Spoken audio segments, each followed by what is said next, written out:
Donc bonjour à tous, aujourd'hui dans cette vidéo je vais vous apprendre tout le cheminement pour passer d'un débutant au Rubik's Cube, pour passer jusqu'à une personne qui arrive à le résoudre en moins de 10 secondes. Donc vous avez appris le Rubik's Cube récemment, donc vous faites la méthode débutante. Donc si vous avez appris avec mon tutoriel, donc ce que vous faites c'est vous faites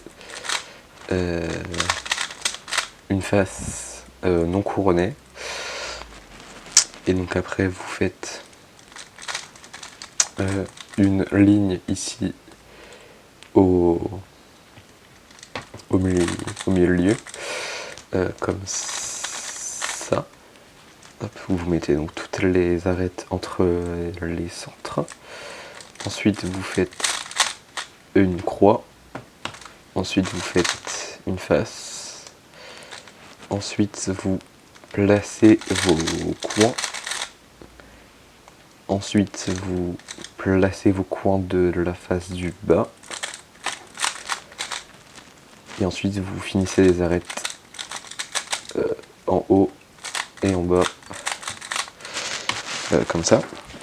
Il y a aussi une autre méthode débutante qui existe, pas celle que j'ai apprise, pas celle que j'ai fait apprendre. Donc cette méthode débutante, ce que vous faites, c'est que vous faites donc une face mais couronnée cette fois.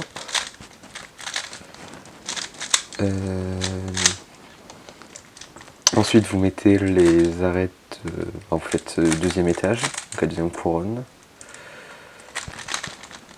Tac et tac, donc comme ça. Ensuite vous faites une croix. Ensuite vous placez vos arêtes comme ça, pour que chaque arête soit alignée avec le centre qui correspond. Ensuite vous placez vos coins avec cet algorithme là. Ça fait longtemps habillé comme ça. Tac, tac, tac. Et du coup là vos coins sont à la bonne place. Et ensuite vous finissez le cube avec ça. Tac. C'est une autre méthode débutante.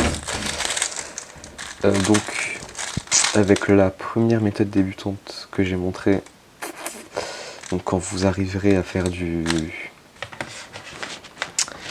moins d'1 minute 30 avec, ce qu'il faudra faire, ce sera de directement faire la couronne, comme sur d'autres méthodes débutantes. Ça c'est plutôt intuitif et ça s'apprend à faire.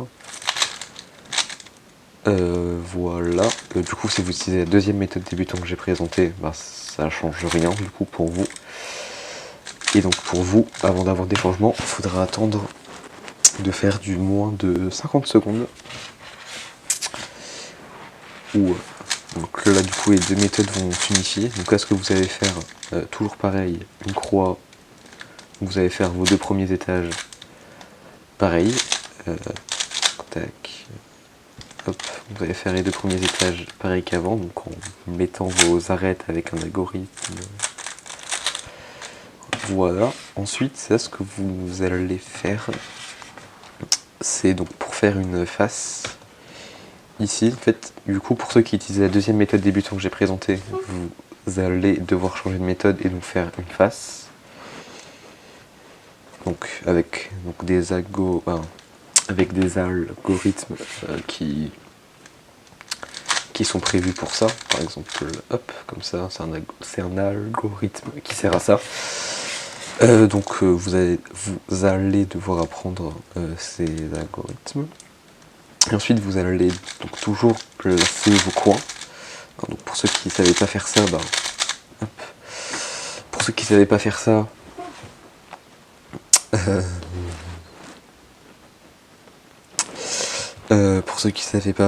faudra apprendre. Et ensuite il va falloir finir le cube, donc comme avant Et donc pour ceux qui ne faisaient pas comme ça, va falloir apprendre. Donc comme ça vous allez gagner encore un peu de temps. Et ensuite c'est quand vous êtes sub 40 que donc ça va changer fort. C'est parce qu'il va falloir apprendre ce qu'on appelle Friedrich simplifié. Donc Friedrich simplifié c'est quoi? Donc c'est une méthode qu'on fait un petit peu, mais en fait il y a plus d'algorithmes et il y a une grosse étape qui change. Donc ce que vous allez devoir faire, donc il y a des vidéos sur Friedrich simplifié, mais donc première étape, vous faites une croix. Donc sans forcément mettre de coin, il s'est mis tout seul au hasard du coup. Voilà. Ensuite, ce que vous allez devoir faire, c'est créer des paires comme ça. Ce qu'on appelle des paires de F, de L. Et donc ces paires, vous allez devoir les insérer dans comme un coin normal. Et quand vous allez faire ça, ça va directement mettre l'arête qui va avec le coin. Et donc vous faire gagner du temps vu que vous n'aurez pas à insérer vos arêtes. Par exemple, ici, boum, une paire de F2L. Hop, on insère. Et du coup, il faudra faire ça pour tous les coins. Ensuite, ici, il va falloir donc savoir refaire la croix. Va falloir donc savoir faire la face, donc ça ne change pas. Donc après avoir fait la croix. Et ensuite ici il y aura donc des algorithmes en plus à connaître. Par exemple un algorithme qui inverse les deux coins opposés comme ici, donc comme ça. Je sais pas, vous pouvez apprendre, hein, mais et des algorithmes par exemple comme ça qui. Hop. Donc il va falloir connaître vraiment un Friedrich simplifié. Donc il y a des vidéos là-dessus. Ensuite avec Friedrich simplifié vous pouvez faire du sub. On va dire du sub 30. Et donc là, à partir de sub 30, il va falloir commencer à apprendre des trucs, des nouvelles choses. Donc vous allez toujours faire votre croix, toujours faire vos F2L. Par contre, vos F2L, en fait, il va falloir commencer à les améliorer un petit peu pour pas faire des F2L basiques et apprendre des algorithmes. Par exemple, ici, pour ce cas, qui peut être compliqué en faisant de façon intuitive. Voilà, comme ça, de façon intuitive. Alors qu'il y a une solution plus rapide, donc qui est de faire 3 au gauche bas droite, et ça met directement la paire et ça va plus vite que la solution intuitive. Donc il va falloir commencer à apprendre la solution rapide des cas compliqués. Ensuite, ici, on fait toujours une croix. Et ici, on apprend pour. Et en fait, il va falloir apprendre quelques cas les plus simples de donc d'OL et de PLL.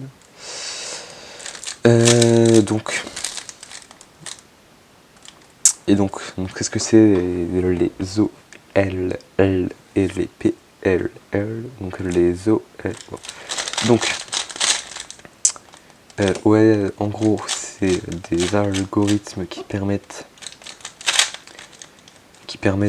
de après avoir fini donc nos F2Z, donc notre deuxième étage, en gros faut faire un algorithme et hop, on finit directement la face. Il va falloir connaître les cas les plus basiques, donc faut pas apprendre genre ce cas là, c'est un cas compliqué que même moi que je connais pas, mais faut pas les apprendre alors qu'il y a des cas tout basiques, genre par exemple celui-là où c'est un T, faut faire tac et boum, la face est faite. Donc ensuite il va falloir commencer à prendre les PLL. Donc PLL, qu'est-ce que c'est? C'est quand on a fait la face, il y a 21 cas, et en gros on peut finir en un seul algorithme, donc celui-là c'est... Voilà, donc il va falloir commencer à apprendre les cas simples aussi de PLL. Et donc, pour que quand vous arriviez sub 20, vous connaissiez toutes les PLL. Et il y a une moitié des OLL avec lesquelles les plus simples. Et après, donc pour passer sub 10, il va falloir toujours apprendre des algorithmes pour les F2L. Voilà, et des très bons algorithmes qui permettent d'aller vite. Il va falloir s'entraîner.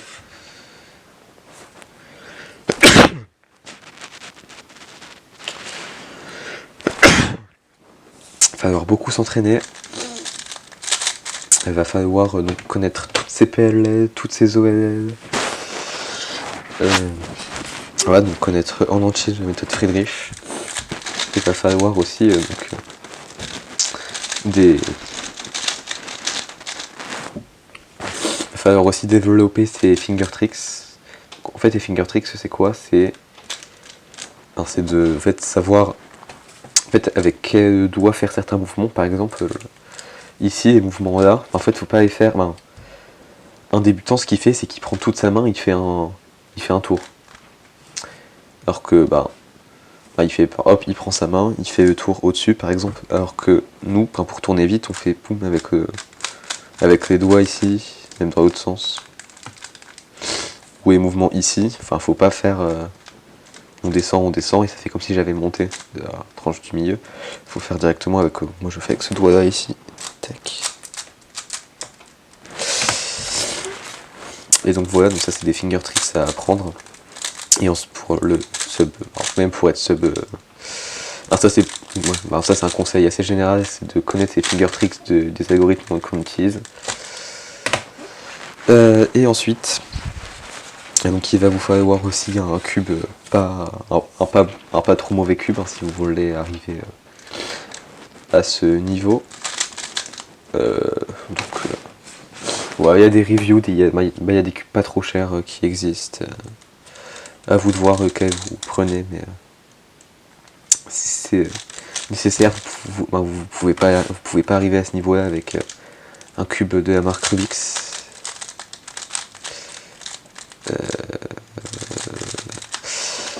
Voilà, et ensuite il va falloir développer ce qu'on appelle le look ahead. Donc qu'est-ce que c'est le look ahead? C'est le fait de pouvoir prévoir ce qui va se passer quand on fait certaines actions. Par exemple, ici, donc je vais insérer ma paire de F2L, ma pièce, du coup voilà. Du coup pendant ce temps-là, je regarde, et en fait je prévois que ma pièce va arriver ici, et que donc je peux directement enchaîner, faire un autre algorithme, et je peux faire ça. Et en gros ça va servir à pouvoir réussir à tourner sans faire aucune pause pendant qu'on tourne. Et pendant qu'on résout le cube. Donc ça se développe en tournant donc lentement et en essayant de faire aucune pause sur des résolutions, on va pas très vite. Mais ça c'est mais ce conseil là il vaut que à partir du moment où on fait les F2L, pas avant. Et donc voilà, c'était donc le cheminement et quelques conseils pour arriver jusqu'au sub 10, de passer de débutant à sub 10 au Rubik's Cube. Et donc j'espère que ça vous a été utile et que vous pourrez utiliser ça pour progresser